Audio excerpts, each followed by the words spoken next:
Start చేయడం జరుగుతుంది. అలాగే చిత్రావతికి కూడా 1000 క్యూసెక్కుల చొప్పున రోజు అక్కడ కూడా ఆల్రెడీ 2.5 నుంచి 3 టీఎంసీలు ఉన్నాయి.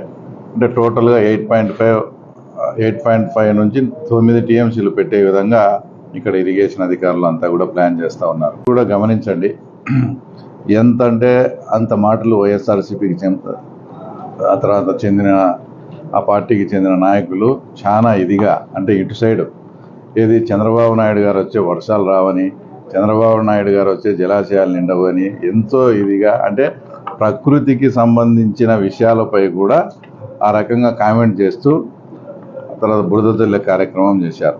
తర్వాత ఈరోజు గమనించండి, 40 years చరిత్రలో ఎప్పుడే కూడా ఆగస్టు నెల మొదటి వారంలో శ్రీశైలం కానీ నాగార్జున సాగర్ కానీ నిండిన చరిత్ర లేదు. తర్వాత గండికోటకు కూడా రావడం, తర్వాత ఈరోజు పులివెందుల కాన్స్టిట్యున్సీలో ఎంతో వరప్రసాదని అయినటువంటి 2 డ్యాములు కూడా మనం నింపుకుంటా ఉన్నాం.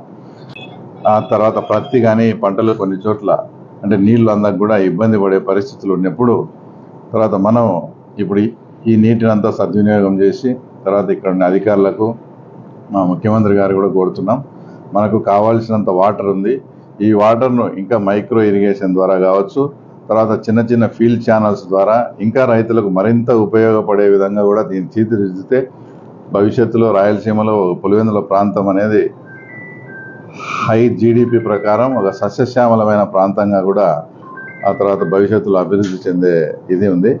కాబట్టి ఇంతటి ఈ కార్యక్రమానికి మమ్మల్ని అందరినీ ఆహ్వానించి రైతుల పట్ల అందరూ కూడా ఇంకా కొన్ని చిత్రావతి నుంచి కూడా కొన్ని పల్లెలు అంటే లింగాల మండలంలోకి ఆ తర్వాత వాటర్ ఇప్పుడు ఇబ్బందికరమైన కొంచెం ఇంకా ఇప్పుడిప్పుడే ఇబ్బందికరమైన పరిస్థితి ఉందన్నప్పుడు కూడా ఇక్కడ ఉండే అధికారులు కూడా అవి కూడా మరమ్మతులు చేసి అవి కూడా 2-3 రోజుల్లో అక్కడికి కూడా నీళ్లు ఎక్కడ ఎవరికి నీరు నిజంగా రైతులకు అవసరం ఉందో అక్కడికి అంతా కూడా నీళ్లు వదిలే ఏర్పాటు కూడా మేము చేస్తూ ఉన్నాం. ఆల్రెడీ మంచి పరిపాలన ఉంది. భవిష్యత్తులో కూడా పులివెందుల ప్రాంతం